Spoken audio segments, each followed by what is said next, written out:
Welcome, traveler. I am Jungle James, your guide here at the Academy of Sleep. We bring you slow, thoughtful lectures, ideal companions for bedtime. Before the tale unfolds, I ask only this: subscribe, and leave a token of your visit with a like. And now, let the story begin. Courtesans. The Art of Seduction from Japan to Venice. Chapter 1. What is a courtesan? Welcome to this journey through shadows and silk, as we explore the timeless world of courtesans, where the art of seduction becomes a form of wisdom and desire itself becomes history. Before we begin, allow yourself to relax. Settle into your pillow, close your eyes if you wish, and take a deep, slow breath in. Hold, then gently exhale, letting the day drift away. Imagine your thoughts growing quieter with every breath. Let your body grow heavier, as if sinking into a warm, safe embrace. Now, as you breathe calmly, let your mind drift into the velvet darkness of centuries past. What is a courtesan? The word brings to mind secret meetings and whispered intrigues, but it means far more than simply a lover for hire.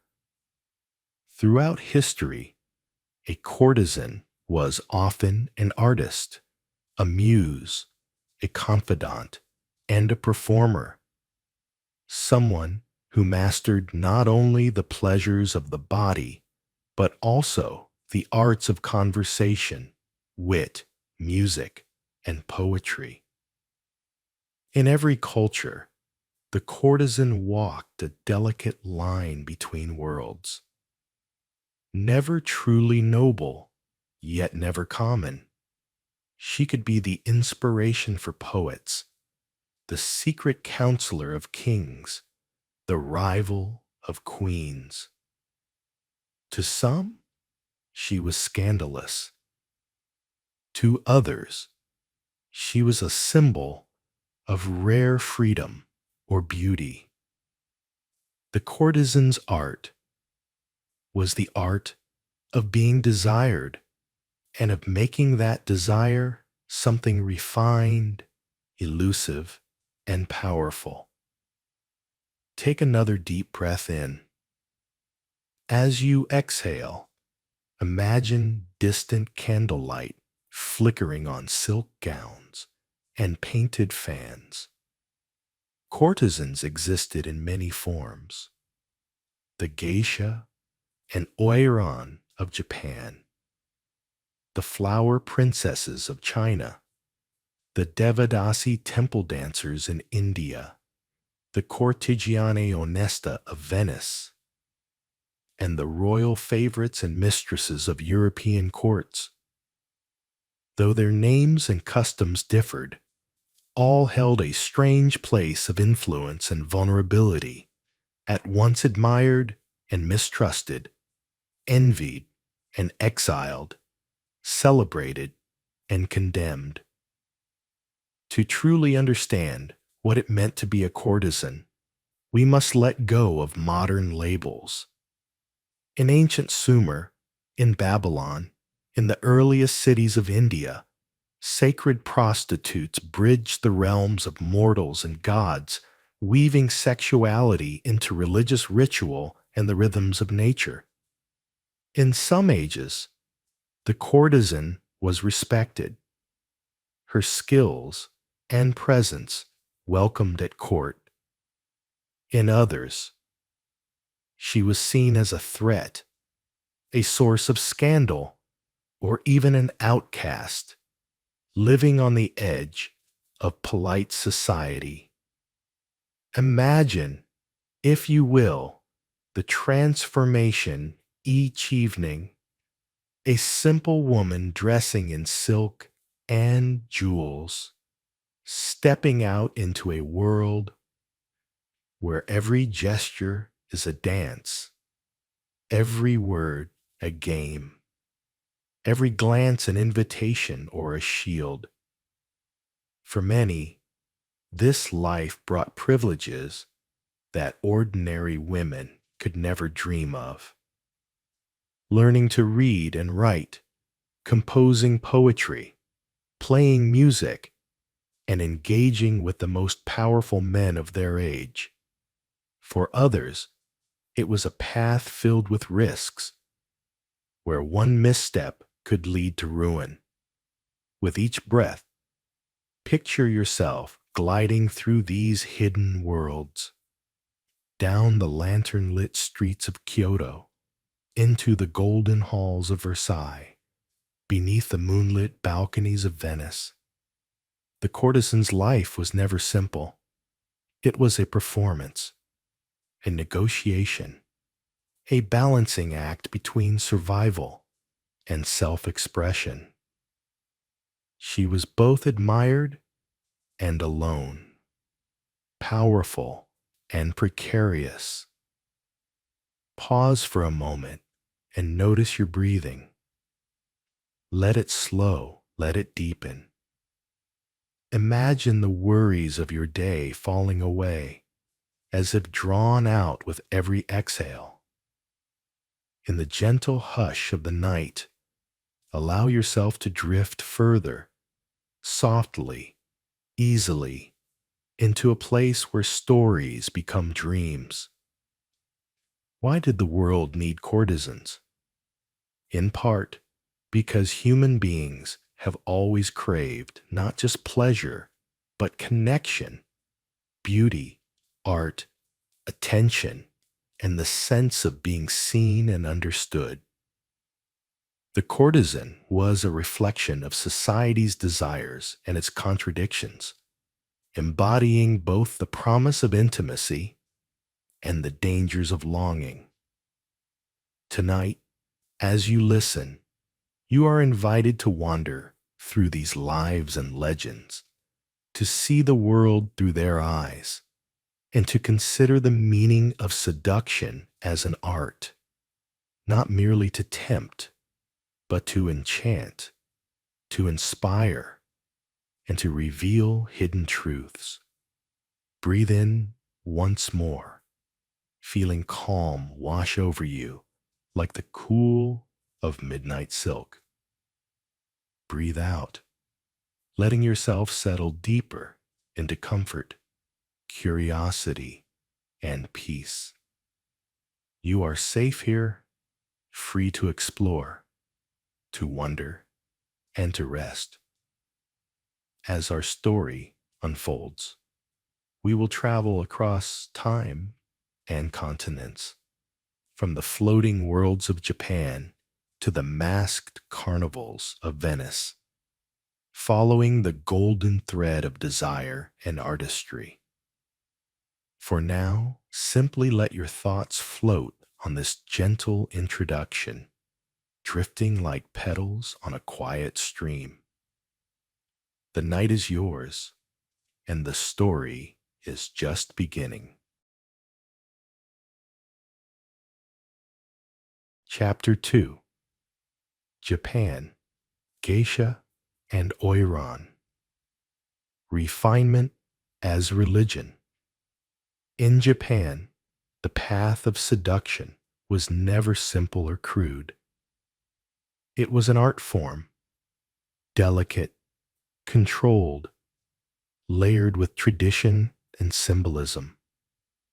The geisha and the Oiran stand at the heart of this refined world, each occupying her own place in the delicate hierarchy of pleasure, beauty, and cultural memory. Close your eyes and let your mind drift to the floating world, or ukiyo, of old Edo, the city now known as Tokyo. This was a city of pleasure quarters and riverbanks, of bustling tea houses and secret gardens, where the hum of a shamisen, a stringed instrument, mingled with the laughter of guests. The air is perfumed with incense, the walls aglow with the soft orange of lanterns, and every surface reflects the care and artistry poured into the rituals of beauty.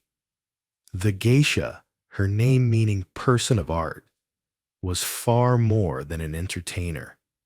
She was the keeper of conversation, poetry, music, and dance.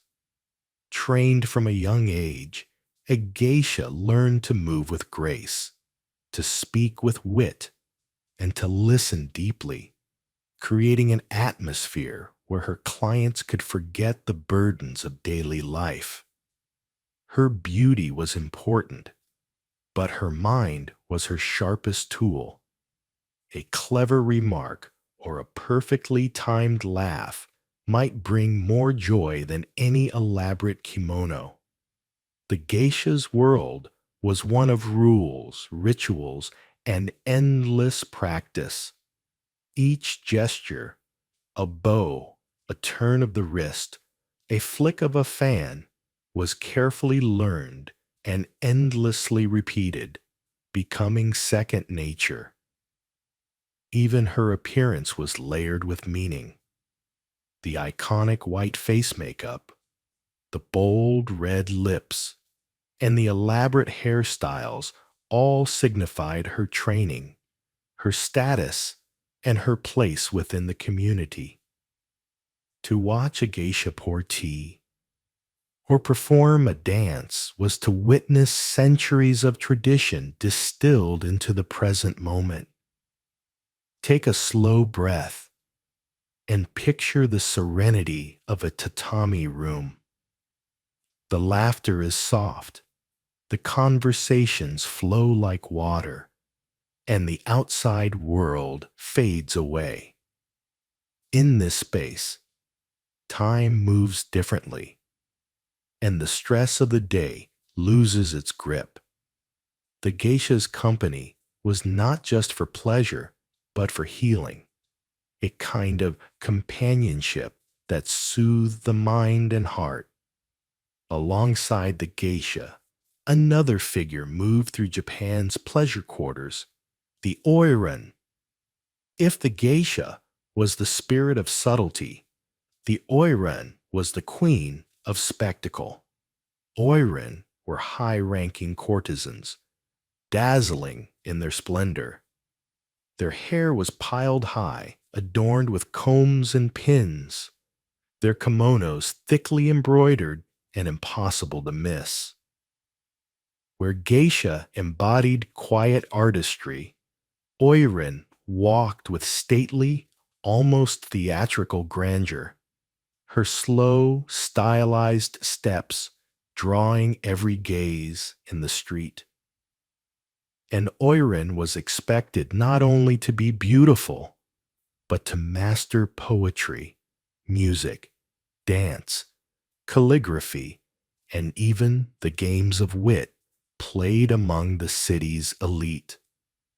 Her public appearances became events, with crowds gathering to watch as she paraded through the district, accompanied by attendants and musicians. Beneath the surface glamour, however, was a life of discipline, routine, and at times deep loneliness. Only the most influential men could hope to earn an audience, and each meeting was surrounded by layers of ritual and negotiation. Breathe deeply and imagine the soft swish of silk, the faint notes of the shamisen floating through the air. In the floating world, everything is impermanent, fleeting, and beautiful precisely because it cannot last. The geisha's laughter, the Oiran's parade, the petals drifting down from cherry trees, all vanish in a moment, leaving only a trace of longing behind. The world of the geisha and Oiran was both celebrated and misunderstood. To outsiders, These women were symbols of exotic mystery or scandal. Within Japan, they became models of refinement, embodying an ideal of feminine grace and composure. And yet, behind the painted faces and graceful movements, each woman carried her own private hopes and sorrows, balancing the expectations of society with her own dreams of love or freedom. Let your breath fall into a gentle rhythm. Inhale, feeling the tranquility of a Japanese garden at dusk. Exhale, letting yourself drift further into rest. There is no need to rush. The story is patient, unfolding softly like a fan in the hand of a geisha. Over the centuries, the roles of Geisha and Oiran shifted with the tides of history. As Japan modernized, the world of the Oiran faded, replaced by new forms of entertainment. Yet the geisha tradition endured, adapting to new times while preserving its spirit of art and hospitality. Even today, in the old quarters of Kyoto and Tokyo, you may catch a glimpse of a white-faced figure moving quietly through narrow streets, carrying with her the echoes of a world where elegance itself was a kind of religion.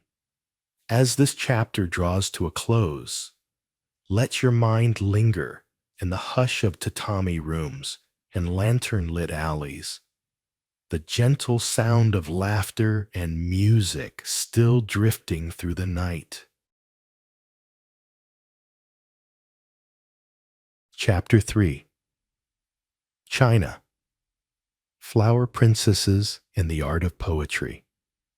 If Japan's courtesans were defined by the ritual of refinement, then China's were shaped by an ancient culture of poetry, wit, and sometimes subtle rebellion. In Imperial China, courtesans were known by many names. Among them, the flower princesses, or huajie, a term that conjured both beauty and fragility. Yet beneath the surface, the courtesan's role was far more complex and, in some eras, deeply influential. China's earliest courtesans can be traced back to the Han Dynasty and even before, where palace singers, dancers, and female musicians played important roles in courtly life. These women were not merely entertainers. They often moved within the literary and artistic elite, serving as muses and confidants to scholars, poets, and politicians. Their salons became places where poetry and music blended with political intrigue and whispered secrets. During the Tang Dynasty, China's golden age of culture, the courtesan status flourished. Famous districts like the North Hamlet in the capital city of Chang'an became legendary gathering places for poets and intellectuals. Here, the courtesan was expected to be more than a pretty face. She needed to be well-versed in literature, able to compose and recite poems, play musical instruments like the pipa or guqin, and engage in philosophical conversation. For many scholars, whose marriages were often arranged and practical, courtesans provided rare companionship, intellectual stimulation, and even inspiration for their greatest works. Some of China's most renowned poets wrote passionately about their encounters with courtesans. The poet Bai Juyi, for example, left behind moving verses describing his friendships and loves among the entertainers of the capital. The legendary Li Bai, sometimes called the immortal poet, was known to frequent courtesan circles, his poems echoing the fleeting nature of love and beauty in a world always changing. But courtesans were not simply passive muses. Many became famous in their own right, earning reputations for their poetry, calligraphy, and music. Xue Tao, one of the most celebrated female poets of the Tang dynasty, began as a courtesan before earning acclaim for her literary talent. She became a respected figure in literary circles, her poems admired by both men and women. Still, the world of the Chinese courtesan was one of contradictions. While some achieved great independence and fame, most lived at the mercy of patrons and the shifting winds of fortune. Their lives were often marked by uncertainty, cherished one season, forgotten the next. Social mobility was possible, but rare. Some courtesans became powerful enough to buy their freedom, while others were consigned to poverty or exploitation when their beauty faded or fashions changed. The Ming and Qing dynasties brought new forms of entertainment and more rigid social boundaries, but also produced some of the most celebrated courtesans in Chinese history. The Eight Beauties of Qinhuai were a group of famous women from the pleasure quarters of Nanjing during the late Ming period, renowned not just for their appearance, but for their wit, literary skill, and sometimes even political engagement. Among them, Liu Rushi is remembered for her poetry and for dressing as a man to discuss politics and philosophy with scholars, an act that blurred boundaries and captured the imagination of her contemporaries. Courtesan culture left a lasting mark on Chinese literature, art, and music. Novels like The Golden Lotus and Dream of the Red Chamber feature courtesans as major characters, reflecting both society's fascination with and unease about their ambiguous status. For centuries, the courtesan represented both a dream of refined beauty and a cautionary tale about the perils of longing and desire. As China changed, so too did the world of its courtesans. Opium wars, social upheaval, and Western influence gradually eroded the old institutions of entertainment. By the 20th century, the courtesan had almost vanished, replaced by new forms of celebrity and a society less willing to romanticize or tolerate such ambiguous figures. Yet the legends remain, woven through poems and paintings, echoing the centuries when a poem whispered at midnight could change the course of a life. Chapter 4.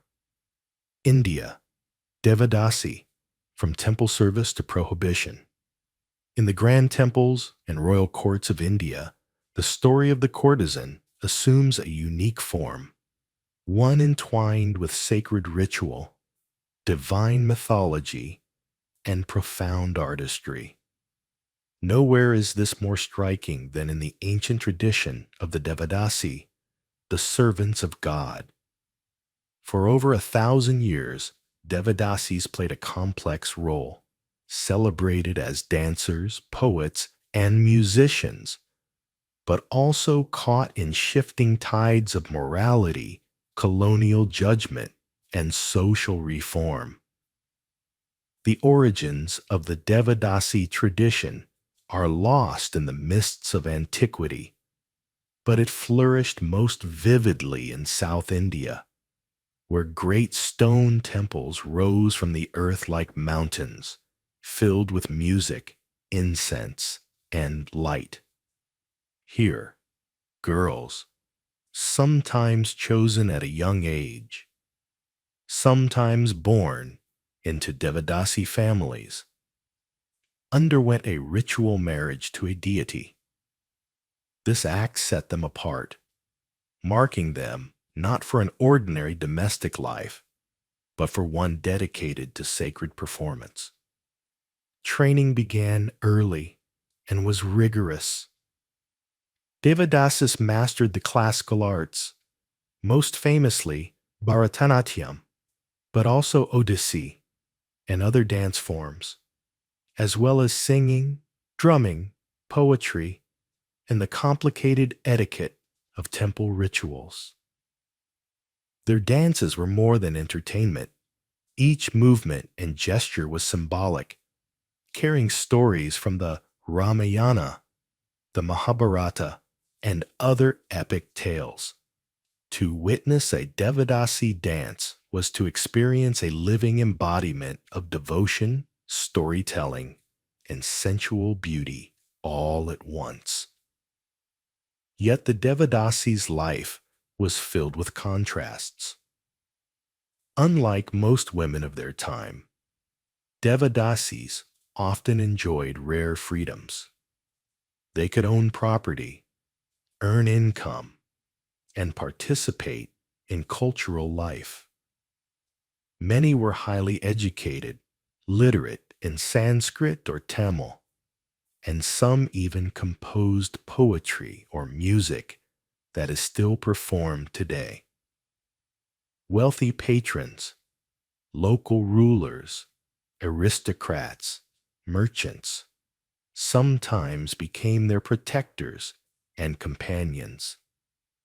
These relationships, though outside conventional marriage, were woven with ritual, affection, and sometimes political influence.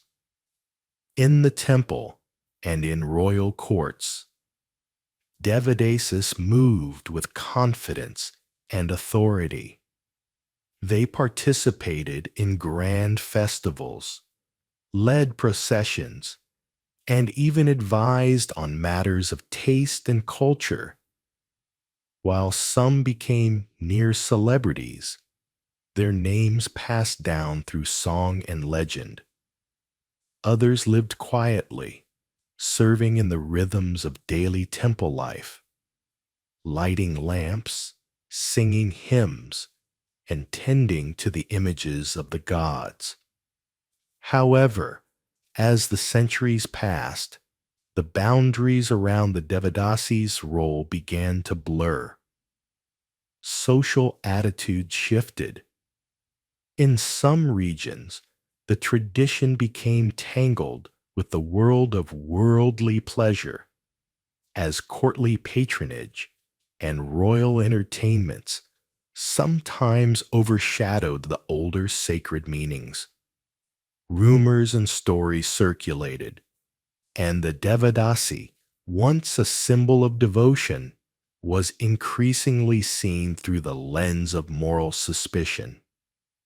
The arrival of British colonial rule accelerated these changes. Christian missionaries, colonial officials, and Indian reformers, all with differing motives, began to campaign against the Devadasi system. To outsiders, the blending of sacred ritual and sexuality was deeply troubling, and the Devadasi became a symbol for all that was backward or in need of reform. Laws were passed in the late 19th and early 20th centuries prohibiting new Devadasi dedications, and temple support gradually vanished. For the Devadasis themselves, these reforms brought hardship. Stripped of their social and economic roles, many were forced into poverty, marginalized by the very society that once honored them. What had been a complex, sometimes empowering institution was reduced in the public imagination to a scandal, its artistry overshadowed by moralizing narratives and legal bans. Yet despite these changes, the legacy of the Devadasi endures. The classical dances and music they preserved and enriched have survived as some of India's greatest cultural treasures, now performed by artists around the world. The artistry, grace, and discipline of the Devadasi remain a foundation for Indian classical performance. Today, the story of the Devadasi is recognized as one of both triumph and tragedy, a reminder of women's agency in history, the fragile line between sacred and profane, and the unpredictable consequences of social reform. From temple halls echoing with music, to the grand courts of vanished kingdoms, to the contemporary stage, the spirit of the Devadasi persists, complex, powerful, and forever intertwined with the art and soul of India. Chapter 5. The Arab World, Odalisques, Harems, and the Art of Storytelling. The story of the courtesan in the Arab world weaves together legend, reality, and the shimmering allure of the harem, an institution that has fascinated outsiders for centuries.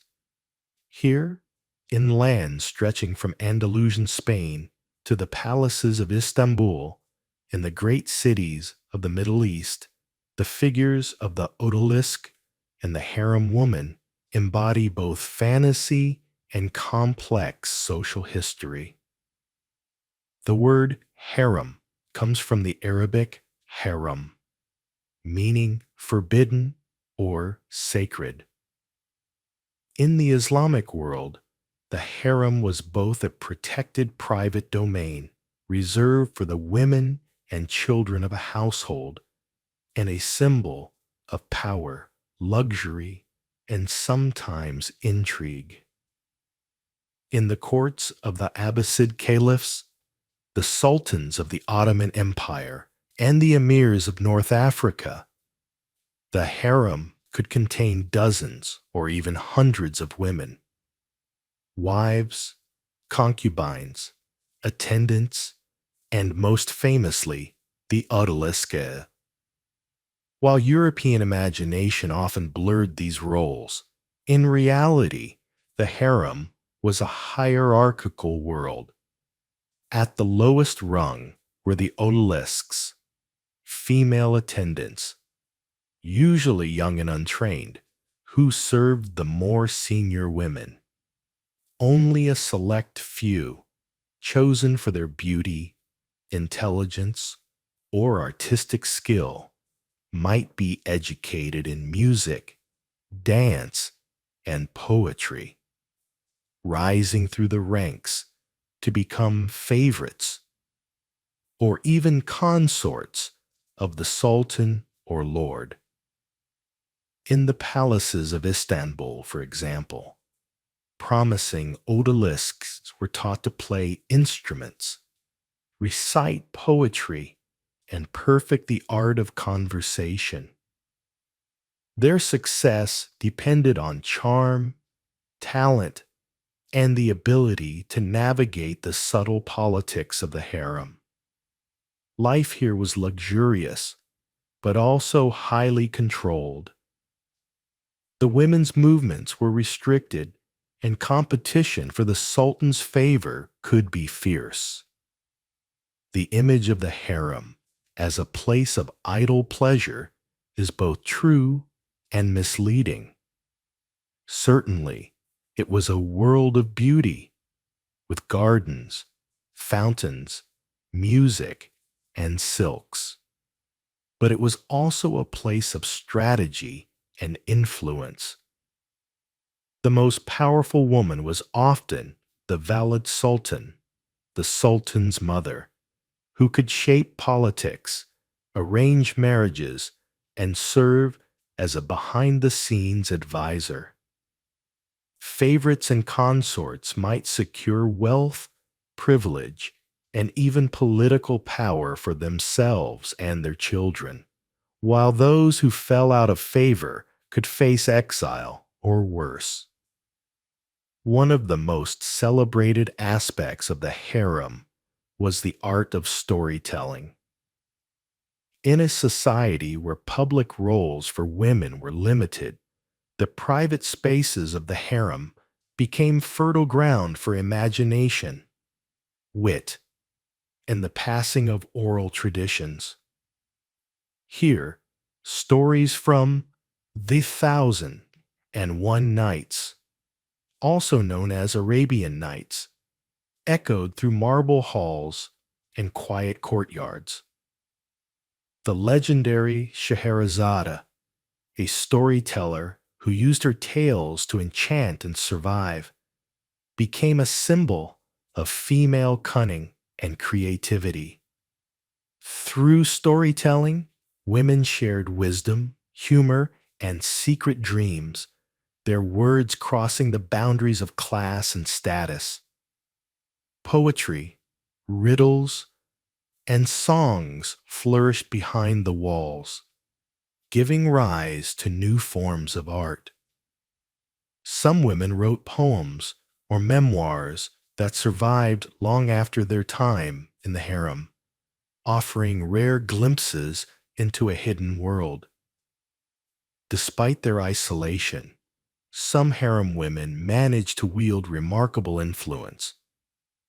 In the Ottoman Empire, a period known as the Sultanate of Women saw mothers and wives of sultans playing decisive roles in state affairs.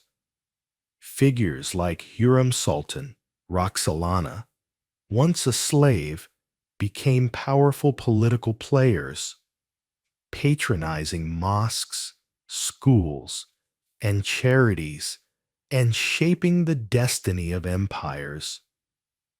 Yet for most, life in the harem was less about power than endurance and adaptation. Many entered as children, separated from their families, and never left. Friendships, rivalries, and shared stories became their lifeline. The fate of an odalisque was uncertain. Some rose to great heights. Others faded into obscurity. The harem was a world of constant negotiation, a place where beauty, intelligence, and patience were tools for survival. In the end, the legacy of the odalisques and the women of the harem is a blend of myth and memory, art and reality. Through centuries of change, their stories live on, not only in the fantasies of Western painters and poets, but in the history and culture of the Arab world, where the art of seduction and storytelling remain entwined, both alluring and elusive. Chapter 6. Medieval Europe, Courtesans and Witches at the Stake. In medieval Europe, the figure of the courtesan occupied a space fraught with suspicion, fascination, and danger. The continent was marked by rigid social hierarchies, religious authority, and the constant threat of moral judgment. Against this backdrop, women who lived outside conventional roles, whether as lovers, entertainers, or independent spirits often found themselves the subject of both secret desire and public condemnation. Medieval society was strictly stratified. Women were expected to embody chastity and obedience, their lives defined by marriage, family, and faith. Yet beneath this veneer, a shadow world existed in the courts, towns, and cities. A world of troubadours, minstrels, and, yes, courtesans. These women provided not just carnal pleasure, but also companionship, entertainment, and sometimes a rare form of intellectual partnership for nobles, clergy, and wealthy merchants. Courtesans in medieval Europe were never a clearly defined class. The term itself would not become widespread until the Renaissance, but women of similar roles existed centuries before. Some were known as courtly lovers or ladies of pleasure, moving through noble courts where the art of flirtation, poetry, and discreet romance flourished. In the courts of Provence and northern Italy, the traditions of courtly love, fin amour, glorified the idea of a lady inspiring a knight to great deeds through a mixture of romantic longing and forbidden passion. Although often idealized in poetry, these relationships sometimes cross the line from fantasy to reality, with women serving as muses, confidants, and lovers. In urban centers, particularly in Italy and France, women known as courtesans or honest courtesans could become remarkably influential. They often possessed education, wit, and musical or poetic talent, hosting salons that attracted artists, philosophers, and politicians.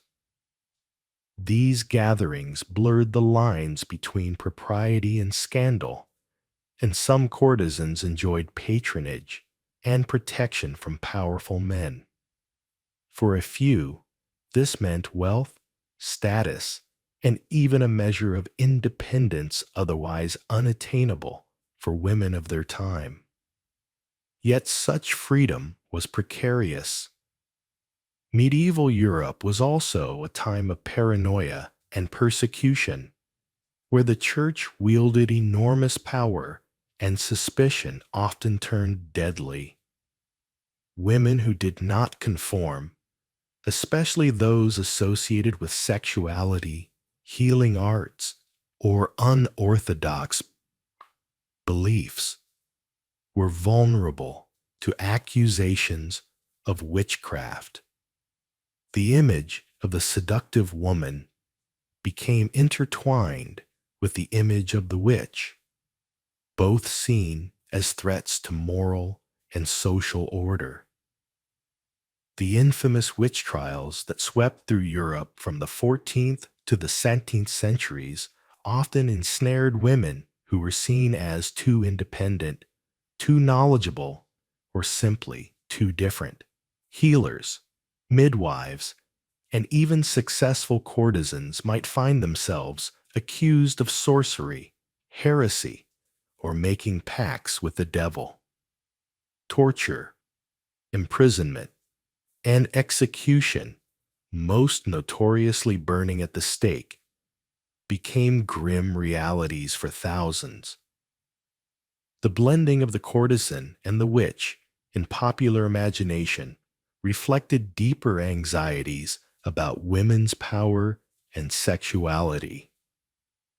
To be a woman who inspired desire, who spoke her mind, or who lived outside male authority was to court both admiration and destruction.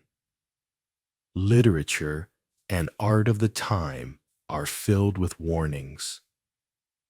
The beautiful woman who lures men to their doom, the temptress whose charms are linked to black magic, the femme fatale whose independence signals a disruption of the established order. Despite these dangers, some women manage to turn suspicion to their advantage. Certain courtesans use their rumored powers of seduction and witchcraft to attract clients, build mystique, or fend off rivals. Amulets, love potions, and secret rituals, sometimes real, sometimes invented, became part of the business. Tales of irresistible charm and uncanny insight added to the allure, making the courtesan not only a lover, but a figure of fascination and fear. By the end of the medieval era, Europe was changing. The rise of cities, the spread of learning, and the beginnings of the Renaissance would eventually create new opportunities and new challenges for women who sought lives beyond the ordinary. Yet the shadow of the stake and the suspicion of the crowd lingered, a reminder of how easily admiration could turn to accusation. The story of the medieval courtesan is thus a story of contradictions. Between freedom and danger, admiration and persecution, love and fear.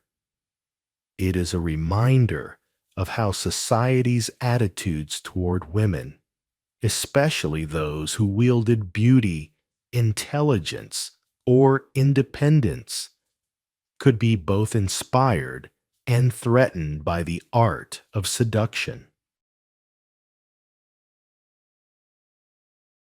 Chapter 7.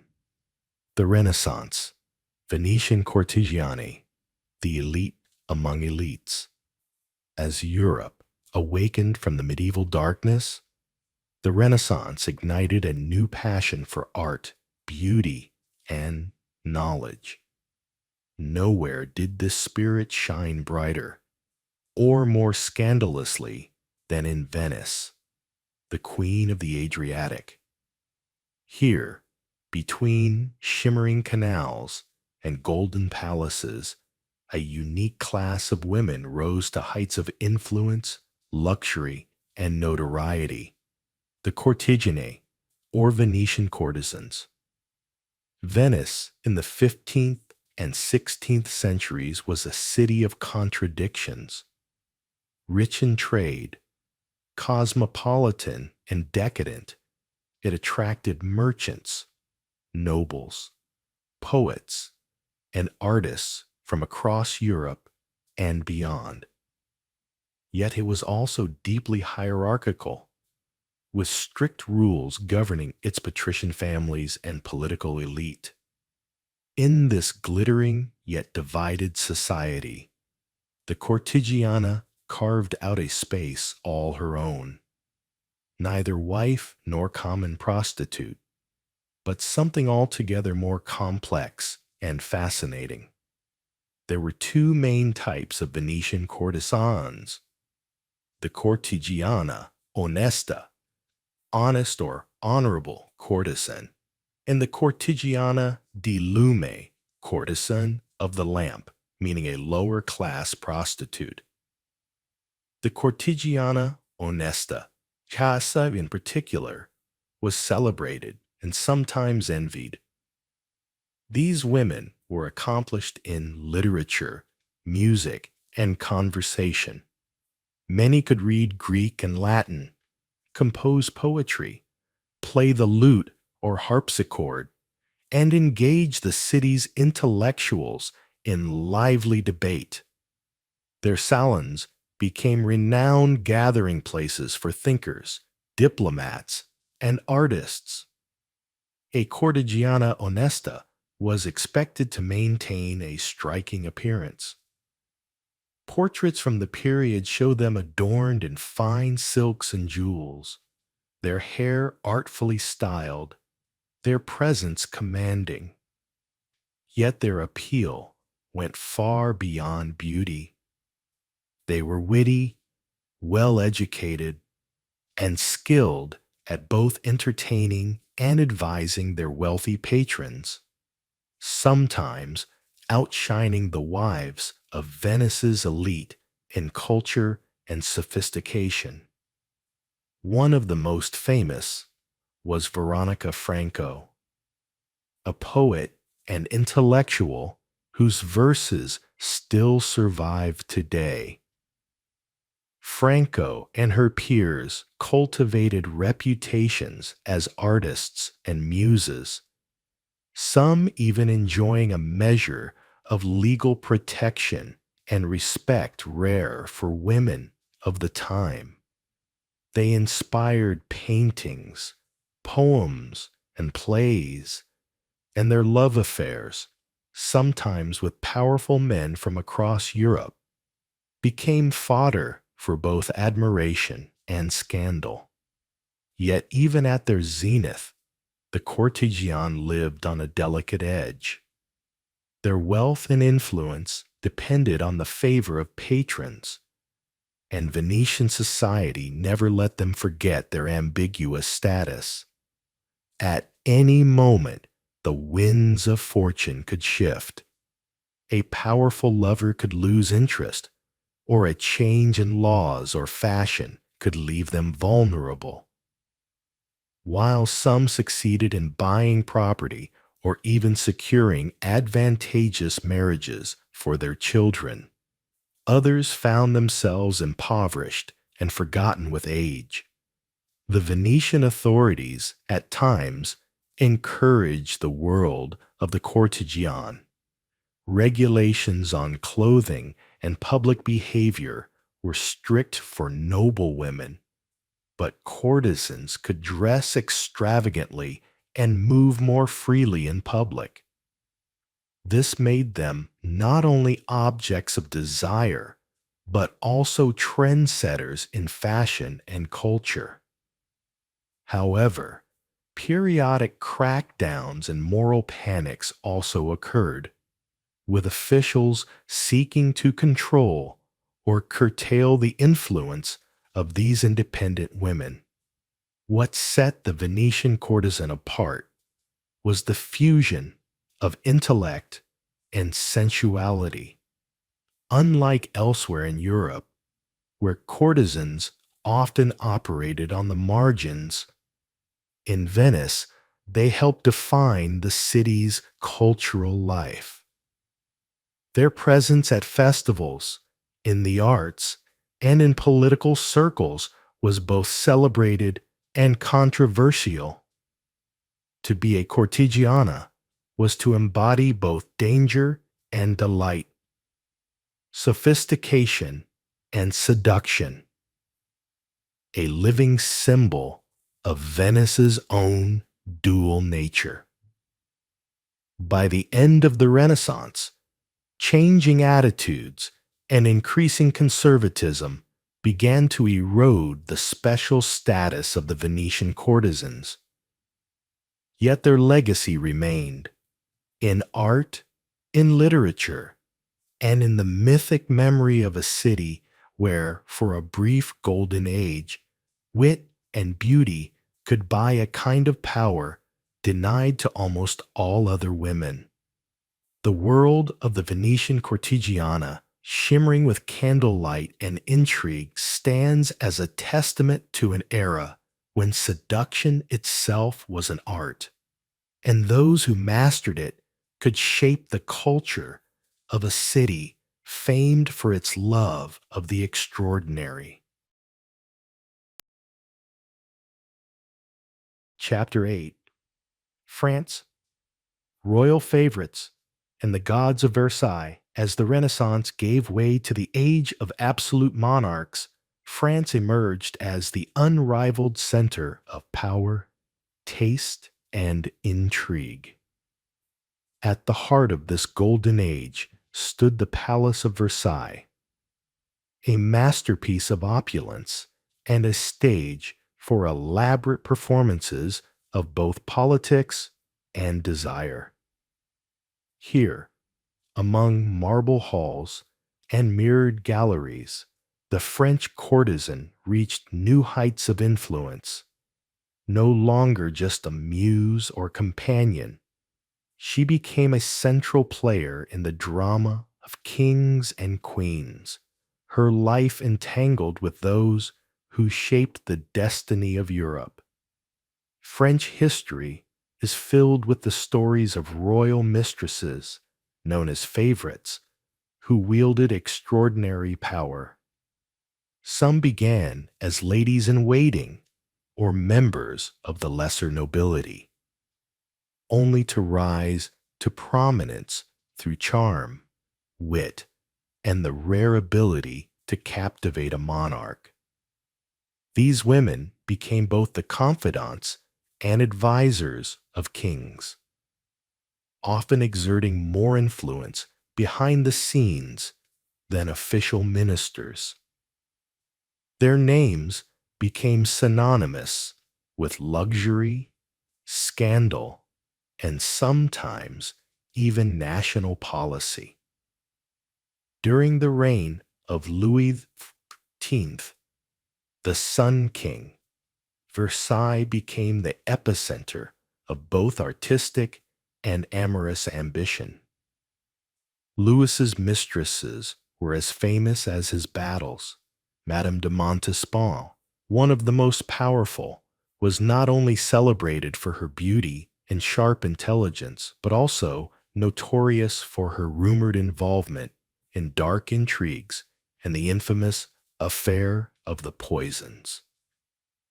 When she fell out of favor, she was succeeded by the more discreet and pious Madame de Maintenon, who reportedly married the king in secret and influenced his turn toward religious devotion. Perhaps the most iconic royal mistress in French history was Madame de Pompadour, the companion of Louis XV. Far from being a passive figure, she was an accomplished patron of the arts, a skilled diplomat, and the driving force behind many of the court's artistic and architectural projects. Her salons drew philosophers, writers, and painters, and her taste helped define the Rococo style that still evokes the spirit of 18th century France. These women did not simply exist for the pleasure of kings. Many rose from humble origins and relied on intelligence, education, and political savvy to survive and thrive. Some, like Madame du Barry, the last major mistress of Louis XV, were objects of public fascination and hostility, feted and scorned in equal measure, and ultimately vulnerable to the shifting tides of revolution and royal whim. At Versailles, seduction was both an art and a weapon. The competition for royal favor was fierce, with alliances, rumors, and betrayals shaping the fates of both men and women. Behind the scenes, courtesans and favorites played their own dangerous games, balancing ambition with discretion, passion with self-preservation. In a society obsessed with appearances, mastery of conversation, fashion, and etiquette was essential. The ability to charm not just the king, but also his ministers, rivals, and the ever-watchful courtiers was a key to survival. The influence of royal favorites extended far beyond the bedroom.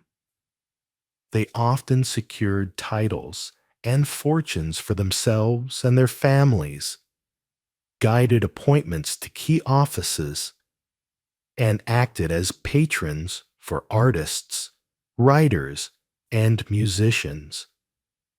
At times, their interventions shaped major events, wars, treaties, and even the direction of religious policy. Yet their power was always precarious.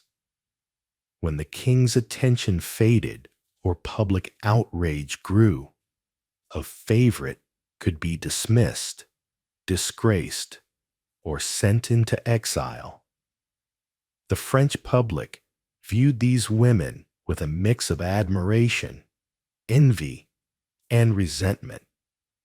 Satirical pamphlets and scandalous rumors circulated throughout Paris, turning the lives of royal mistresses into fodder for gossip and outrage. In literature and theater, the courtesan became a stock character, both a symbol of forbidden pleasure and a cautionary tale of ambition's dangers. The world of the French courtesan at Versailles, glittering and ruthless, reveals both the heights to which a woman could rise and the depths to which she could fall. Their stories are woven into the very fabric of French history, a testament to the enduring power of charm, intelligence, and the art of seduction in the most splendid and dangerous court in Europe. Chapter 9. London and Paris. In the 19th century, Demi-monde, Cabaret, and women with secrets. As the 19th century dawned, Europe entered an age of rapid transformation. Cities exploded in size. The Industrial Revolution brought new fortunes and anxieties, and the boundaries of society shifted. Amidst this swirl of change, the figure of the courtesan did not disappear. Instead, she adapted, taking on new forms in the glittering yet dangerous worlds of London and Paris. Here, courtesans became icons of both glamour and scandal, shaping culture as much from the shadows as from the stage. In Paris, the term demi-monde, literally half-world, emerged to describe a society of women living outside the bounds of conventional respectability. These were the famed courtesans, actresses, dancers, and cabaret stars who moved in the orbits of artists, politicians, bankers, and aristocrats. Neither wives nor common prostitutes, they occupied a strange twilight of social acceptance, dazzling some and shocking others with their independence, style, and notoriety. The world of the Parisian demi-monde was both intoxicating and treacherous. Courtesans such as La Paiva, Liane de Pougy, and Cora Pearl achieved legendary status, becoming the muses of painters, the subjects of novels, and the envy of polite society.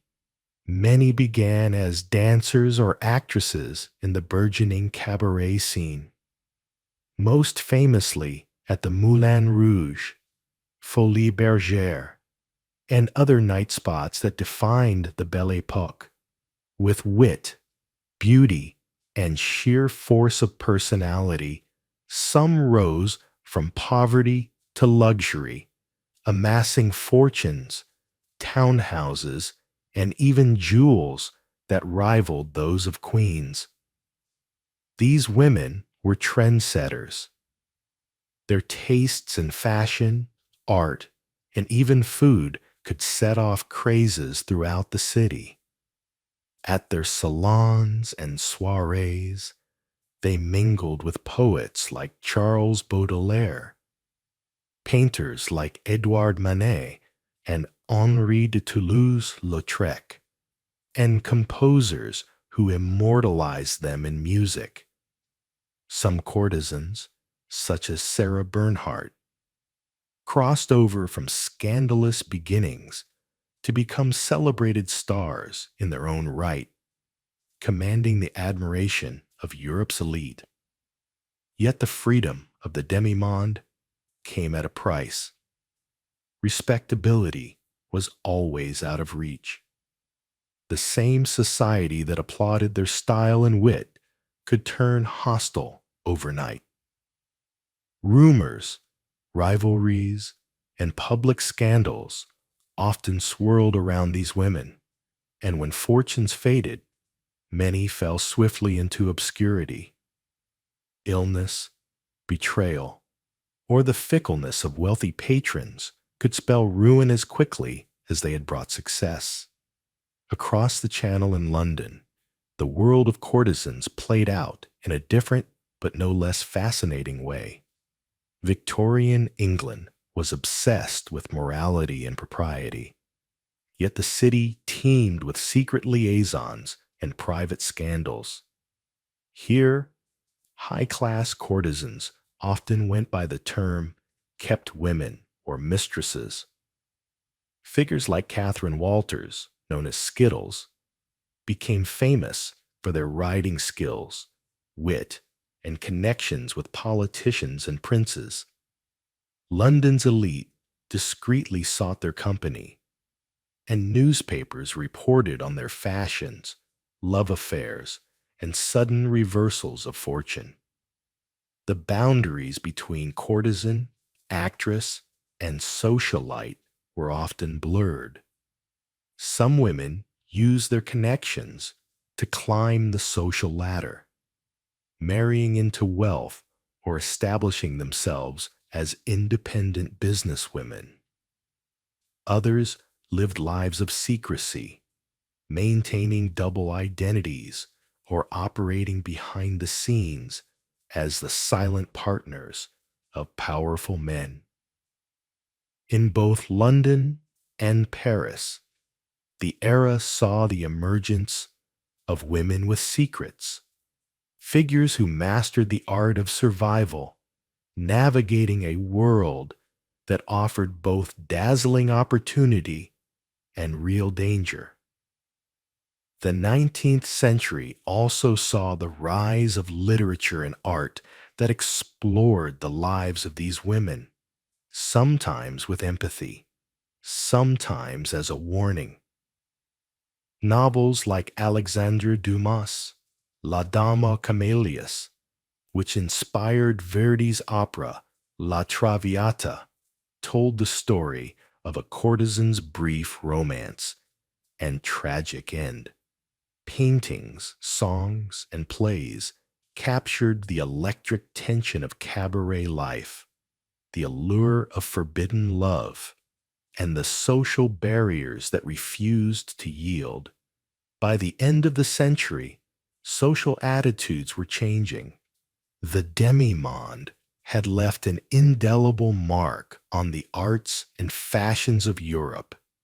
Yet new movements for women's rights and greater social mobility began to redefine the roles women could play.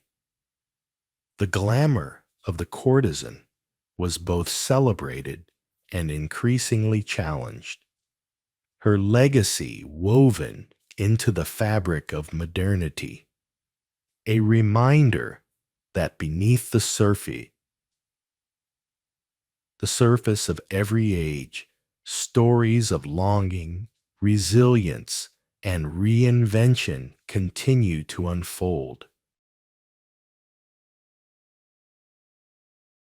Chapter 10: America, Showgirls, Movie Stars, and the new face of seduction.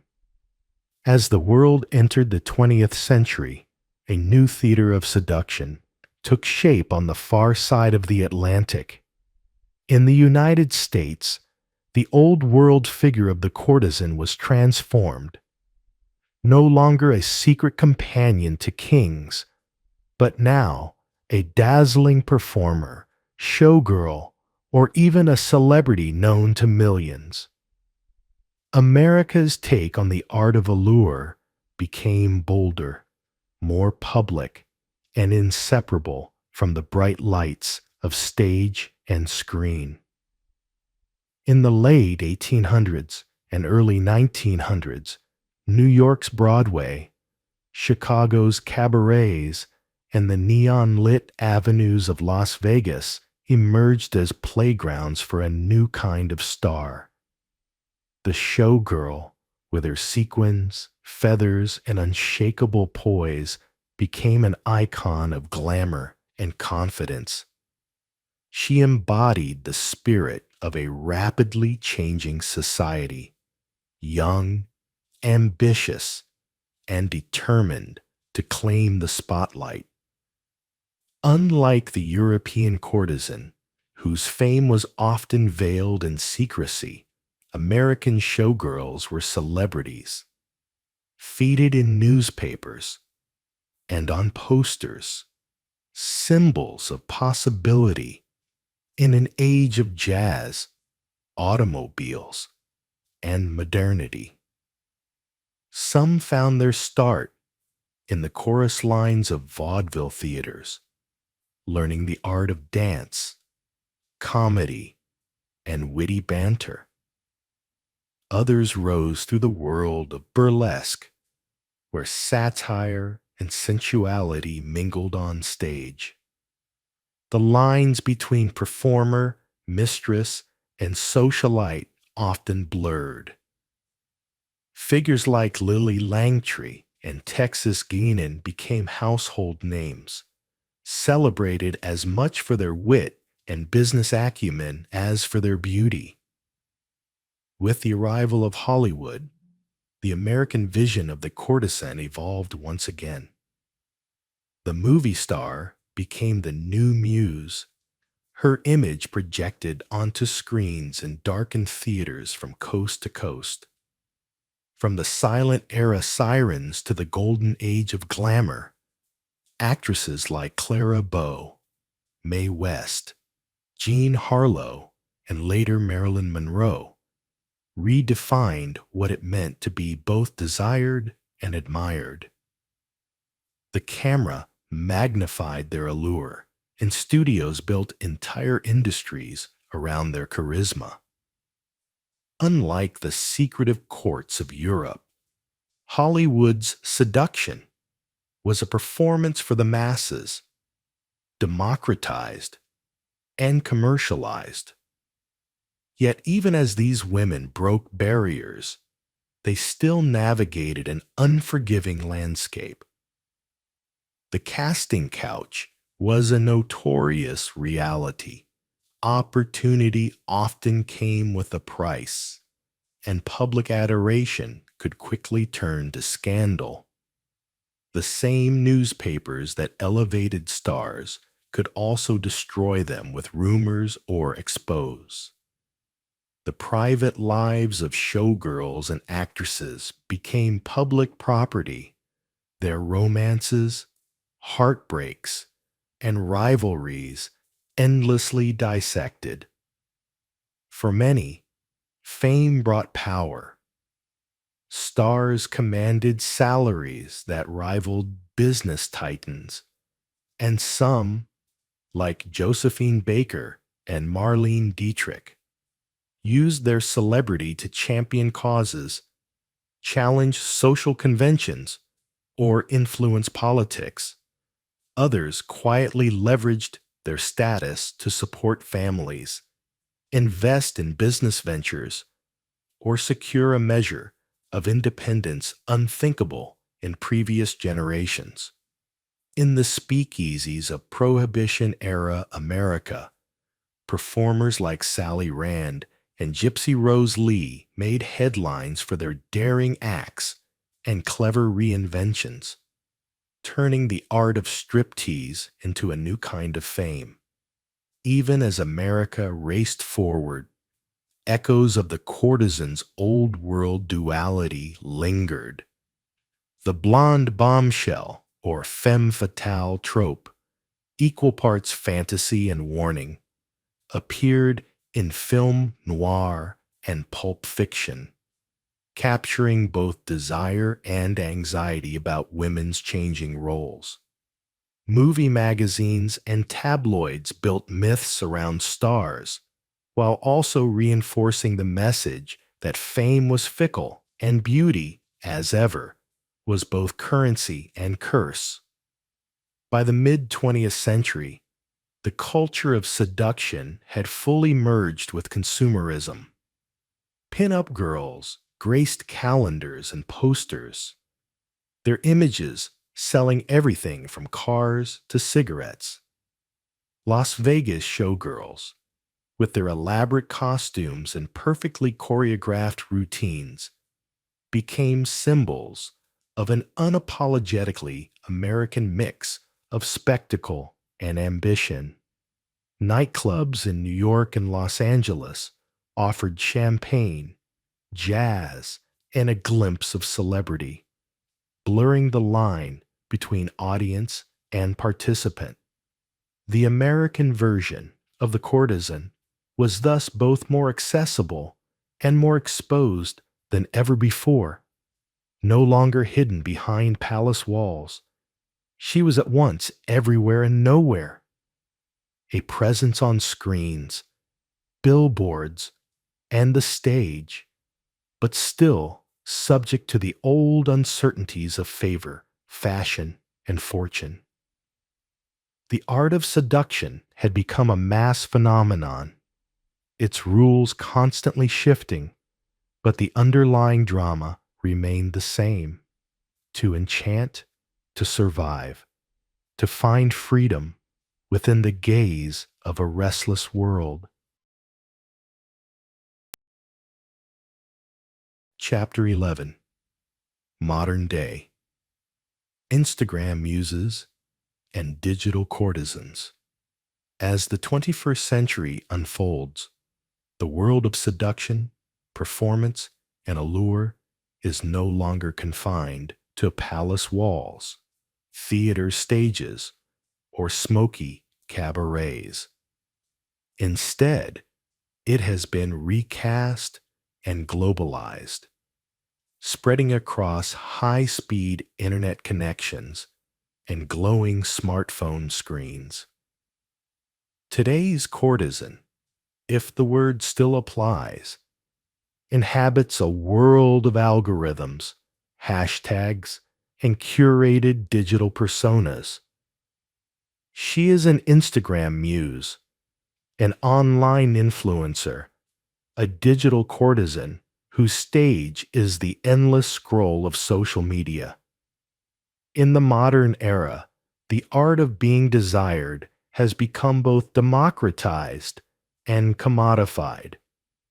With platforms like Instagram, TikTok, OnlyFans, and YouTube, anyone with a smartphone and a sense of style can cultivate an audience. For many, this means sharing not only beauty and glamour, but also the carefully constructed illusion of intimacy and authenticity. Followers crave access, glimpses into daily life, in the sense of a personal connection, an echo of the confessions, letters, and salons of courtesans past, but now multiplied to thousands or even millions. Digital courtesans no longer rely on powerful patrons or the protection of elite salons. Instead, their currency is attention, likes, shares, subscriptions, and views. They might sell beauty secrets, lifestyle advice, or glimpses of luxury, offering aspirational dreams to their audience. Some cultivate mystery and exclusivity. Others market themselves as approachable and relatable, just as the Geisha or Venetian cortigiana once practiced the arts of conversation, dance, and poetry. Today's influencers master photography, video editing, and the nuances of online engagement. The boundaries between public and private life have never been thinner. Online muses reveal and conceal just enough to keep their audience captivated. Behind the curated images are hours of work, scripting, styling, networking, managing collaborations, and brand deals.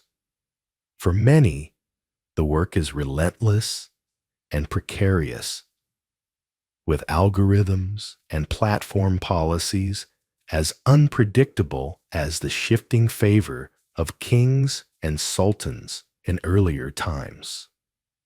For some, social media stardom offers unprecedented autonomy and wealth.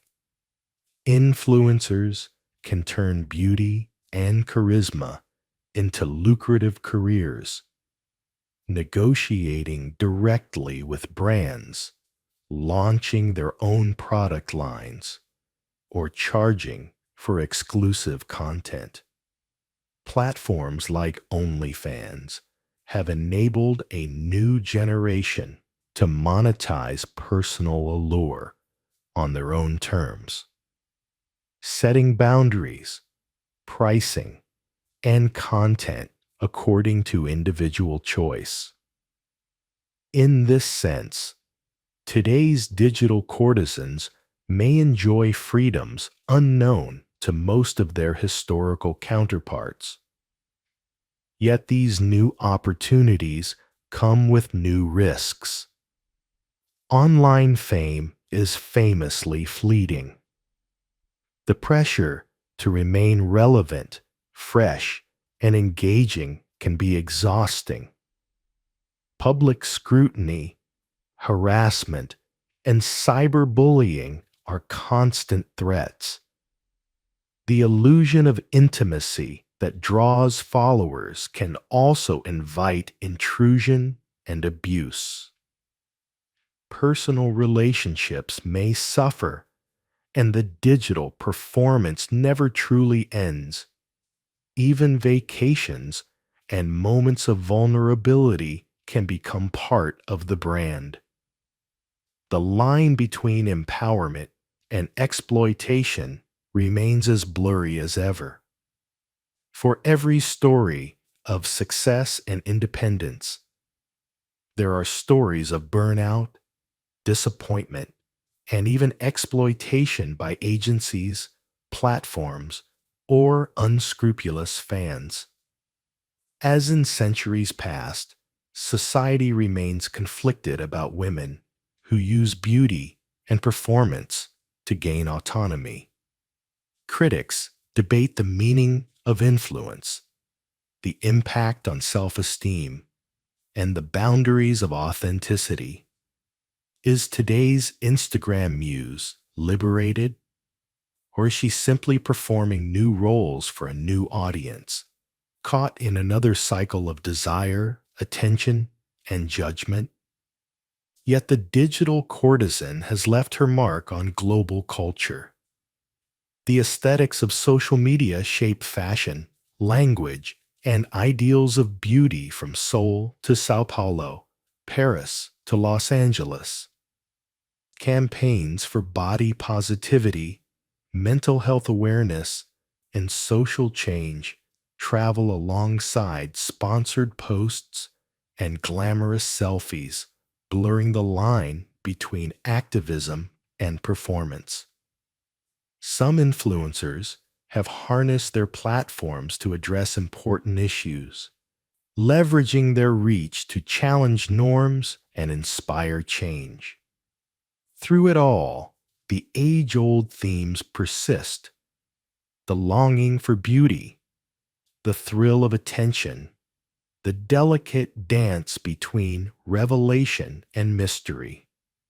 The stage has changed, but the performance continues, more visible and accessible than ever, but still rooted in the complex interplay of desire, power, and the timeless art of seduction.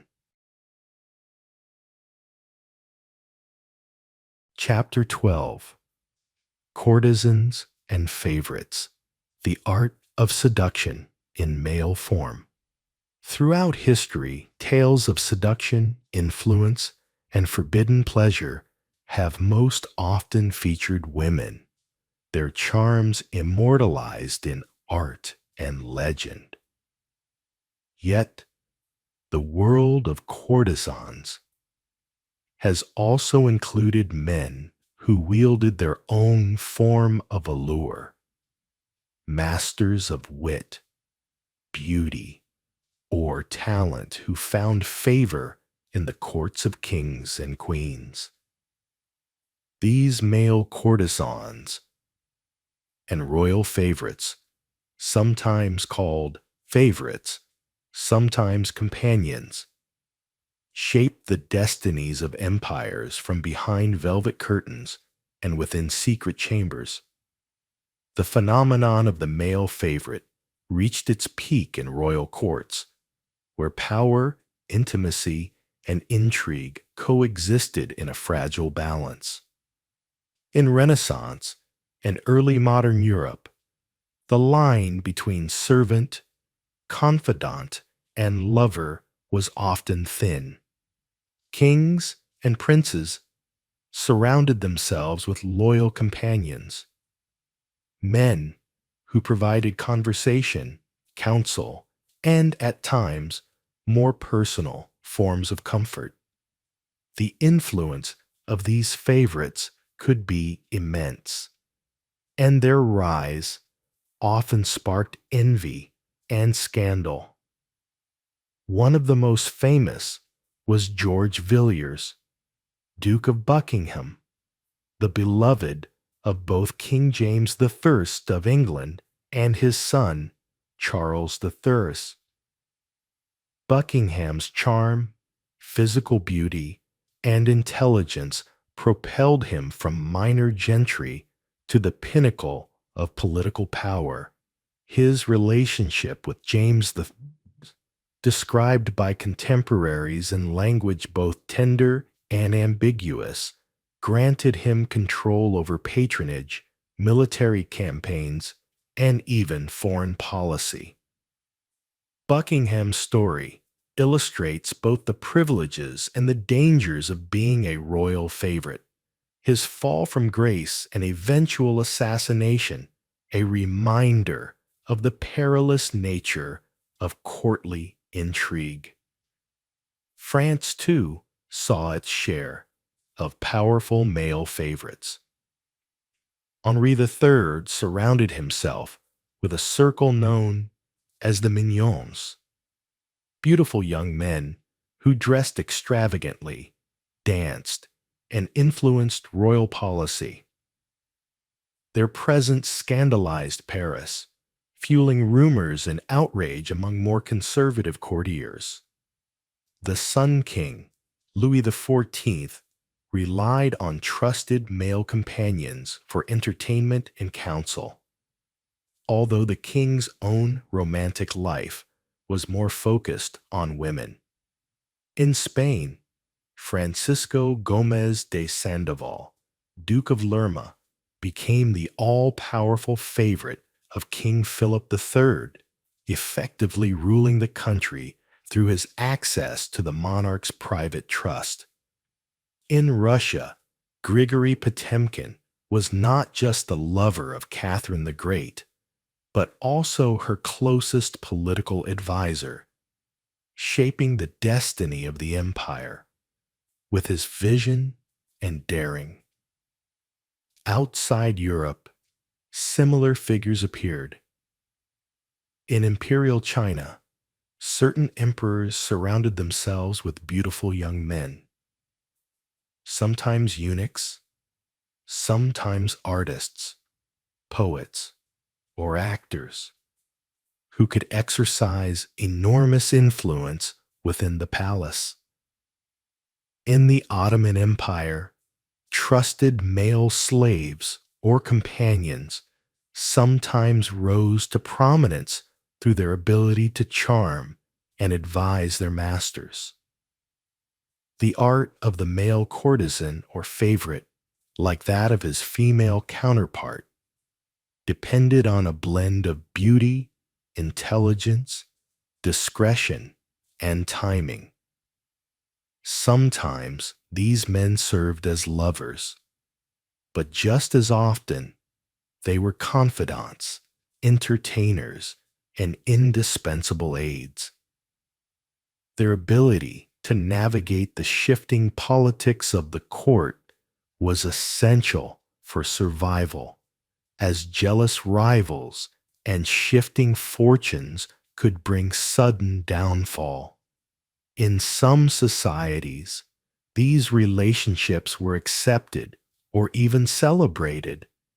In others, they were condemned, forced into secrecy, or used as ammunition in power struggles. The ambiguity of these bonds, friendship, love, alliance, was both their strength and their vulnerability. Many favorites left behind letters, poems, or portraits that hint at the emotional intensity of their lives, their longing for recognition, and the constant threat of exile or disgrace. The legacy of the male courtesan challenges our ideas about power, intimacy, and the performance of gender in history. Their stories remind us that the art of seduction, influence, and survival was never limited by gender or role. In the secretive glow of candlelit corridors, amid the laughter and music of royal feasts, the favorites of kings and queens shaped destinies, whispered secrets, and played the dangerous game of love and ambition with all the skill of their female peers. Chapter 13. Courtesans in Ancient Greece and Rome. Pleasure, power, and philosophy. In the sun-washed world of classical antiquity, the art of seduction was not merely a personal matter. It was woven into the very fabric of society, philosophy, and politics. Ancient Greece and Rome produced some of history's most famous courtesans, both women and men, whose influence extended from private banquets to the heart of intellectual and political life.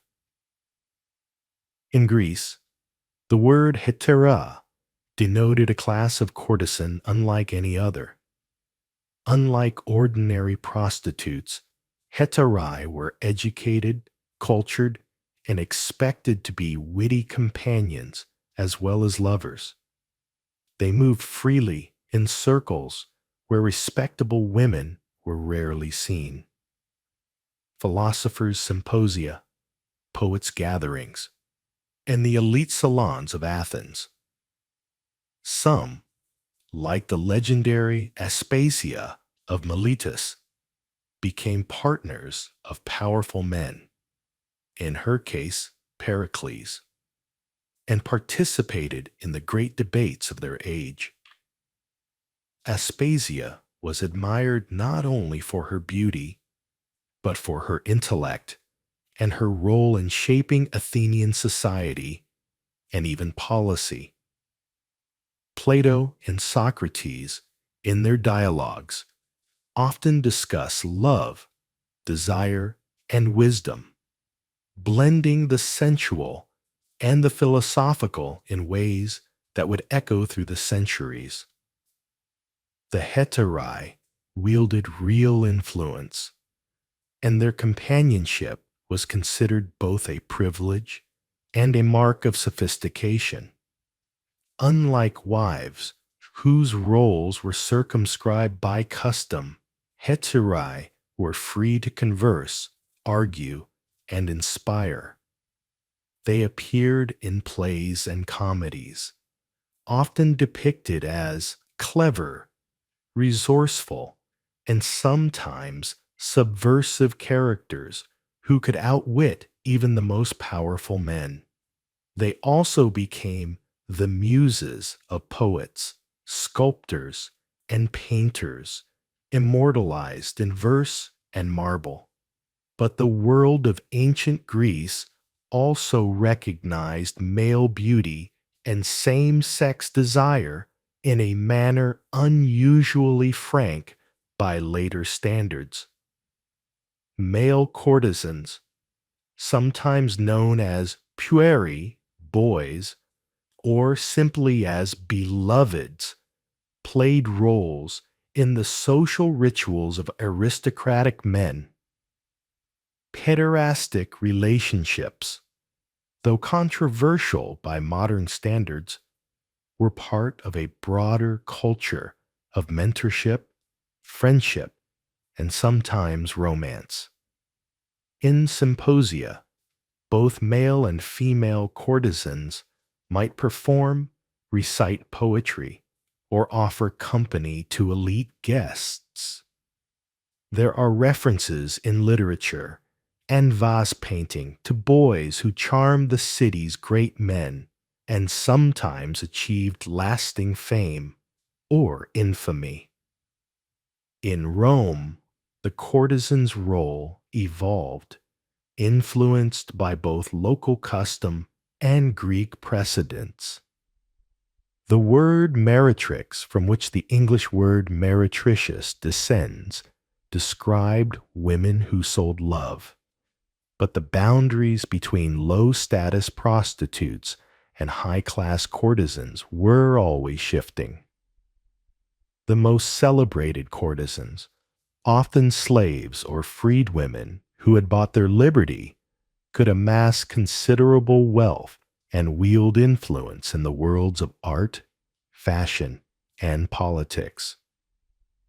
They were famous for their sharp tongues, their elaborate appearances, and their ability to make or break reputations. Some, like Volumnius Cytheris, became lovers of generals and consuls, including Mark Antony and Brutus, moving in circles where few other women could tread.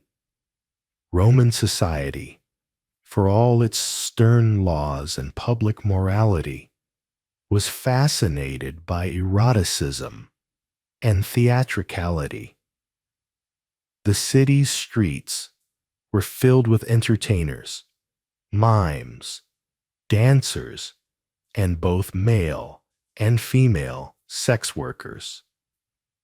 Banquets often featured both female courtesans and handsome boys, and same-sex relationships, while not always respected, were present and sometimes openly acknowledged, particularly among the wealthy or artistic.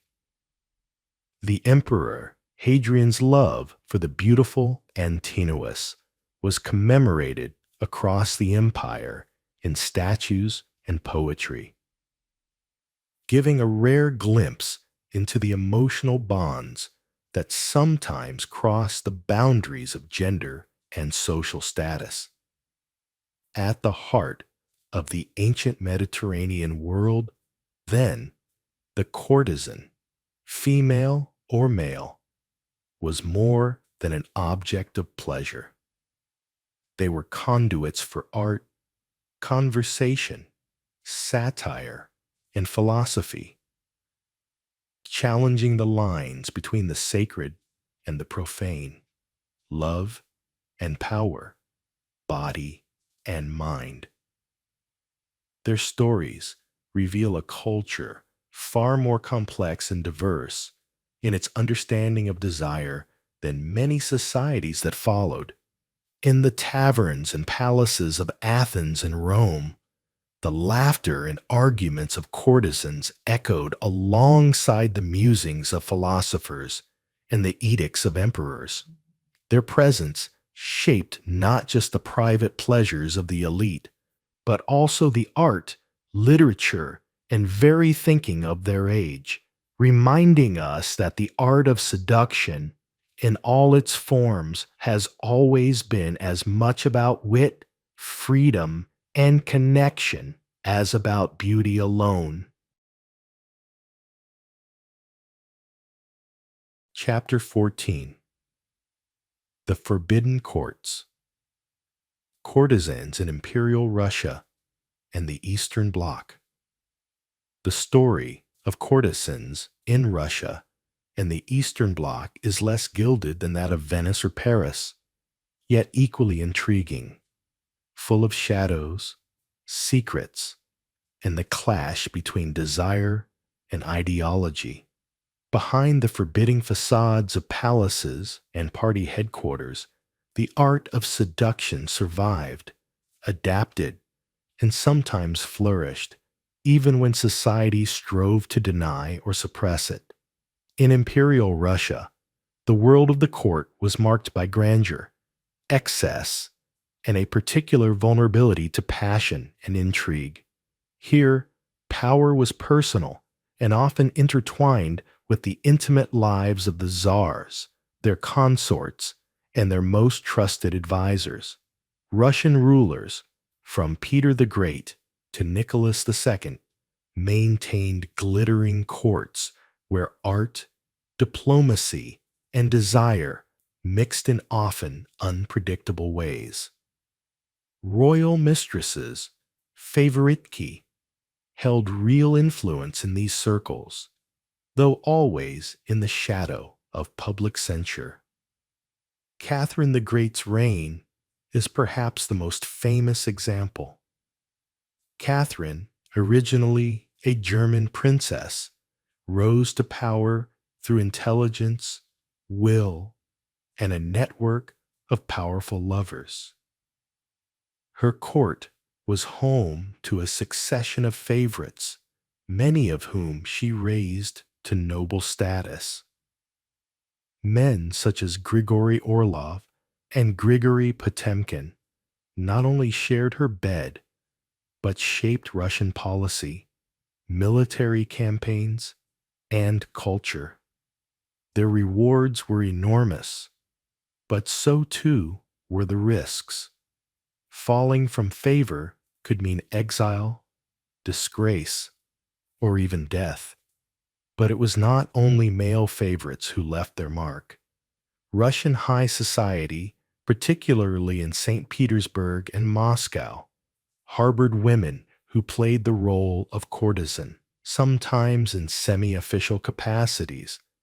In a society bound by rigid etiquette and orthodox morality, affairs were rarely spoken of openly.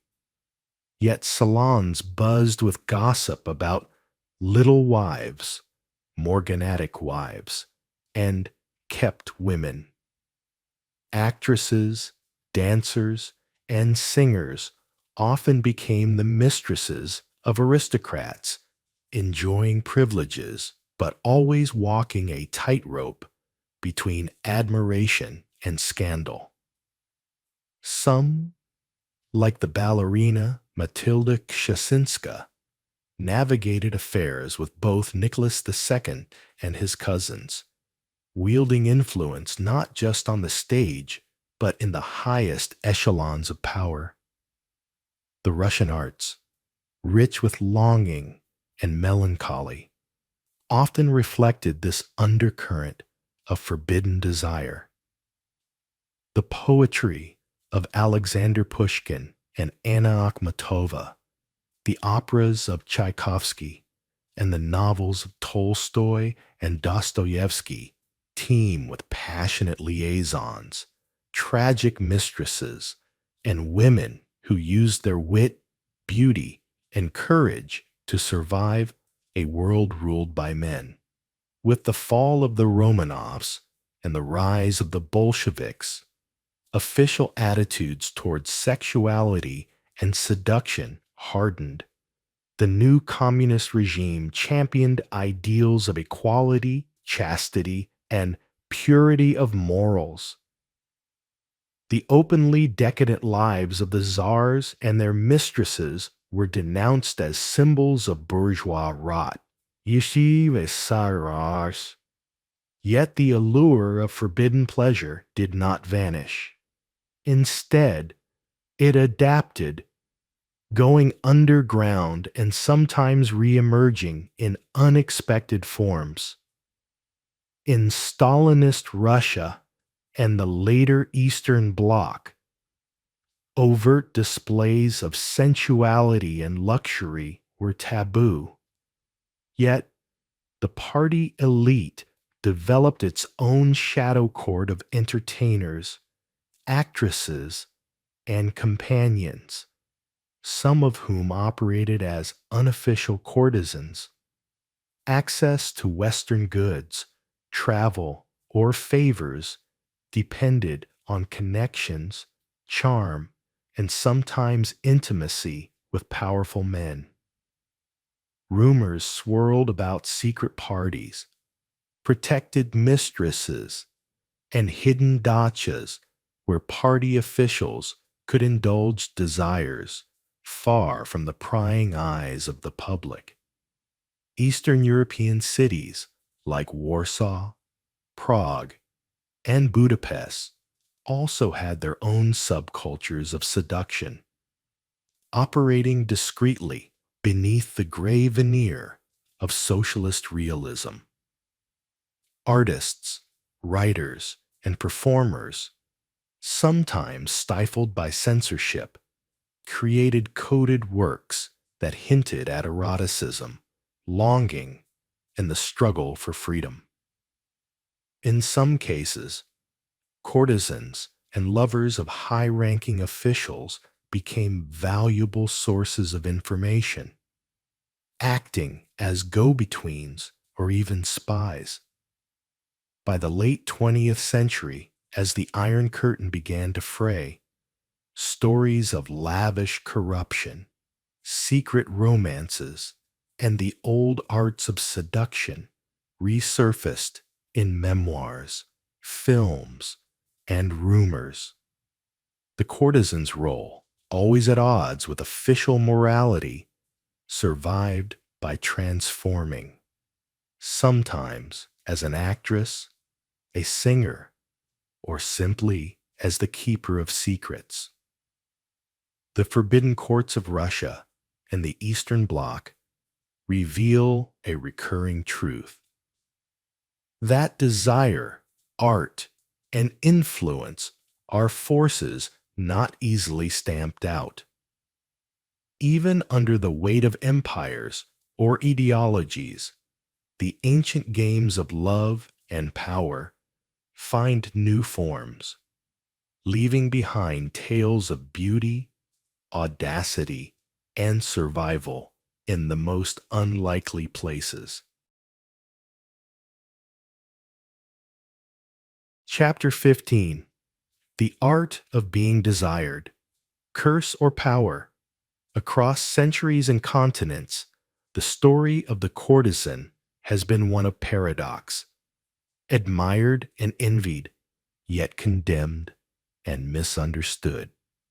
Whether in the lantern-lit quarters of Kyoto, the marble halls of Versailles, or the shimmering digital spaces of today, courtesans and their counterparts have mastered the art of being desired. Yet behind every mask and carefully crafted persona lies a simple, universal question.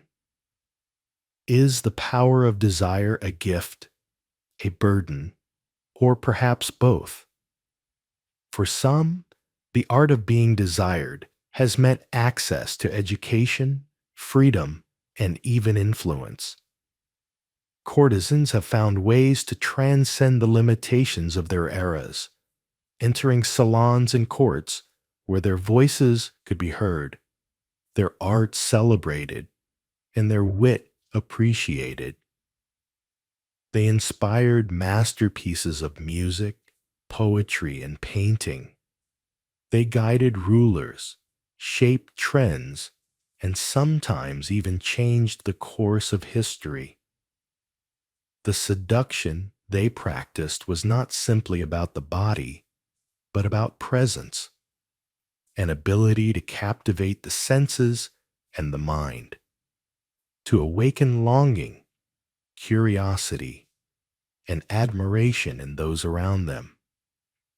Yet, this power came at a price. To live as a courtesan, or to stand in the gaze of endless desire, meant a life of performance, always being watched, always anticipating the next shift in fashion, fortune, or favor. For every story of triumph, there are many more of loneliness, exploitation, and fleeting happiness. The same charm that could open doors could also draw jealousy, scorn, or danger. Even those who achieved fame or wealth often found themselves alone in later years, their stories rewritten by the society that once applauded them. Society's relationship with courtesans has always been uneasy, fascinated by their beauty and allure. The world has often punished them for wielding influence outside traditional roles. Myths and legends, both ancient and modern, warn of the dangerous woman, the seductress whose independence threatens the established order. Yet these stories persist because they reveal deeper truths about human nature, our longing for connection, our hunger for admiration, and our fear of the unknown. In today's world, the questions remain. Is the art of being desired still a power, or has it become a trap, one set by ever-watchful eyes, shifting trends, and insatiable demand for novelty?